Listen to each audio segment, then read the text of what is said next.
बच्चों हेलो बच्चों, कैसा आप सभी। तो कल का ये अधूरा टॉपिक जो हमने छोड़ा हुआ है आज करेंगे। बेटा सबसे पहले इसकी महत्वपूर्णता पर हम थोड़े सा ध्यान बटा लेते हैं।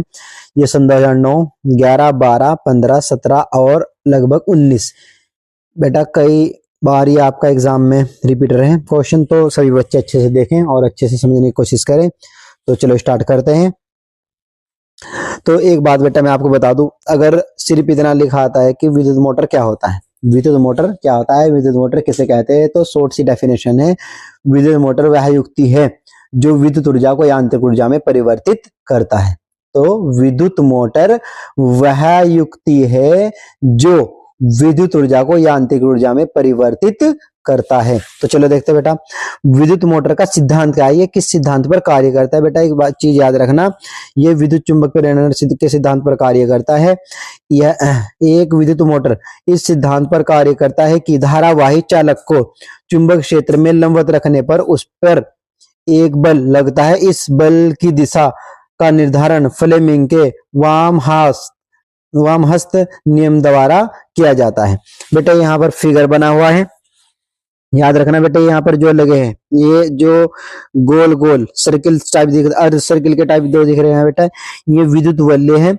और जो इसके बाद आपको ये बॉक्स सा छोटा सा दिख रहा होगा, ये आपके ब्रुश है बेटा। ब्रुश और वल्य का इसमें कुछ कार्य है, ये आगे बताया जाएगा।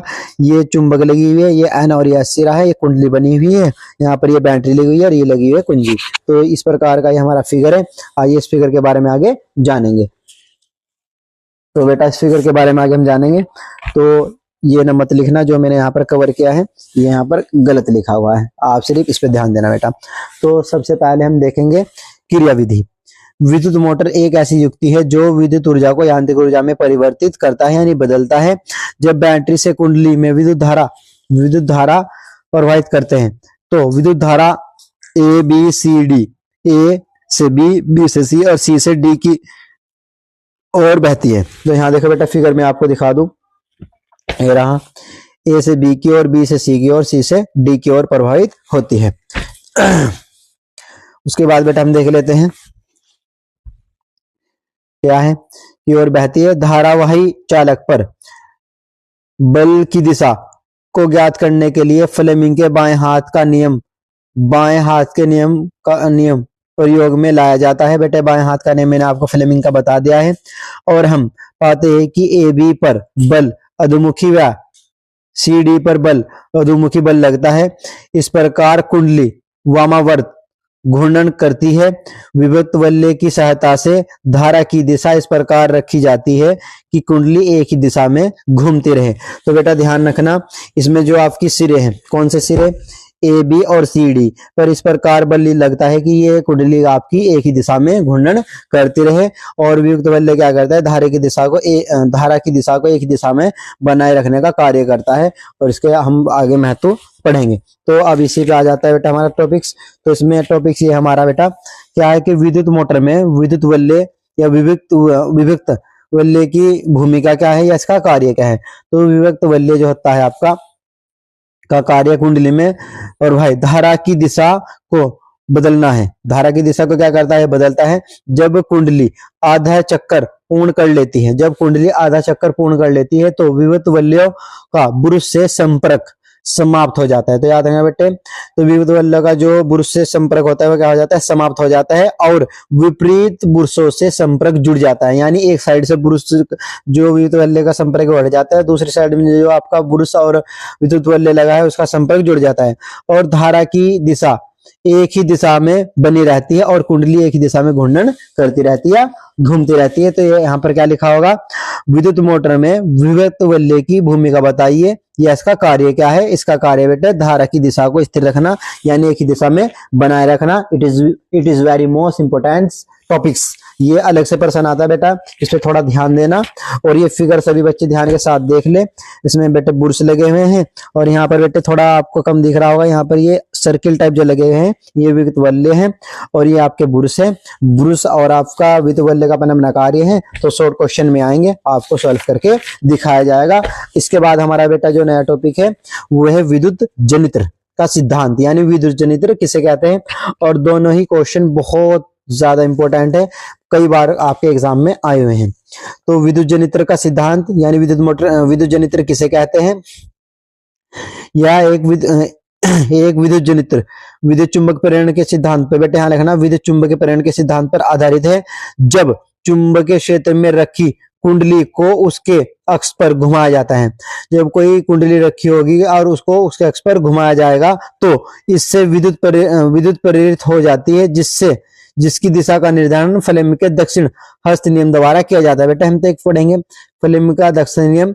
और एक बात इसमें याद रखना बेटे, विद्युत मोटर क्या करता है? विद्युत मोटर विद्युत ऊर्जा को यांत्रिक ऊर्जा में बदलता है, और विद्युत जनित्र इसका उल्टा करता है। विद्युत जनित्र क्या करता है? यांत्रिक ऊर्जा को विद्युत ऊर्जा में परिवर्तित करता है। बेटा आपने देखा होगा इंजन टाइप इसमें आपका लगा होता है, यह डीजल पेट्रोल से वो चलता है, जो यांत्रिक कार्य करता है, और यांत्रिक कार्य हमारा विद्युत ऊर्जा में परिवर्तित हो जाता है। तो ये इसका सिद्धांत है, और इसका कार्य जो है, इसका कार्य बेटा यांत्रिक ऊर्जा को विद्युत ऊर्जा में परिवर्तित करना। बेटा यहाँ पर फिगर बना हुआ है, ये भी कुछ मोटर के जैसा ही बना होता है, इसमें भी आपके बुर्श और वल्ले लगे होते हैं। आइए आगे आपको दिखाते हैं। इसके बाद बेटा इसका ये क्रिया विधि है, यहाँ पर इसकी ये क्रिया विधि है, क्रिया विधि। हेडिंग बना लेना सब बच्चे। माना कुंडली ए बी सी डी दक्षिण घूर्णन घूम रही है, यानी दक्षिण में घूम रही है, तथा ए बी ऊपर की ओर और सी डी नीचे की ओर घूम रही है।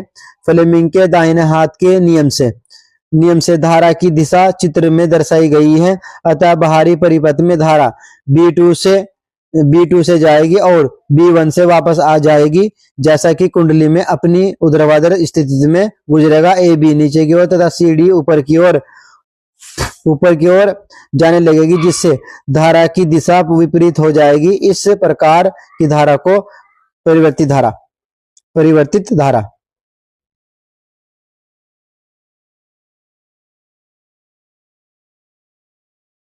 कहते हैं। परिवर्ती धारा कहते हैं जो परिवर्तित होती रहती है, जिसकी दिशा, जिसे बोलते हैं प्रतिवर्ती धारा या प्रतिवर्ती धारा बोलते हैं।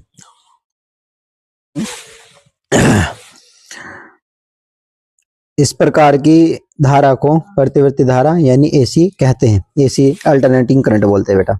तो इसमें देखो बुर्श के क्या कार्य होते हैं? इनका कार्य विद्युत धारा को बाहरी परिपथ में स्थानांतरित करना है, यानी भेजना है।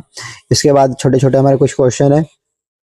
यांत्रिक ऊर्जा को विद्युत ऊर्जा में बदलने वाले यंत्र का नाम जो है बेटा वो विद्युत जनित्र है। वो यांत्रिक ऊर्जा को विद्युत ऊर्जा में बदलता है। ऐसे यंत्र के नाम लिखिए जिनमें विद्युत मोटर लगा होता है। तो विद्युत पंखे, वॉशिंग मशीन, वैक्यूम कंप्यूटर, बेटे बहुत सारे डिवाइस आते हैं जिनमें हमारे विद्युत मोटर लगे होते हैं। जरूरी नहीं बेटे कि साइज में बड़े हो, छोटे भी हो सकते हैं, बड़े भी हो सकते हैं। तो साइज किसी प्रकार हो, कुल मिलकर के जिसमें विद्युत मोटर का सिद्धांत लगा हो, यानी वो डिवाइस लगा होता है। किसी कुंडली में विद्युत धारा प्रेरित करने के लिए विभिन्न तरीके स्पष्ट कीजिए। यानी कोई कुंडली है उसमें विद्युत धारा किस प्रकार प्रेरित की जाए? तो चुंबक को स्थिर रखकर। उसके बाद बेटा दूसरा तरीका है हमारा कुंडली को उसके पास लाकर या दूर ले जाकर। तीसरा तरीका है कुंडली को चुंबक के क्षेत्र में घुमाकर। तो याद रखना बेटे, कुंडली को चुंबकीय क्षेत्र में घुमाकर। तो ये 3 मेथड है, तो सभी बच्चे अच्छे से नोट कर ले।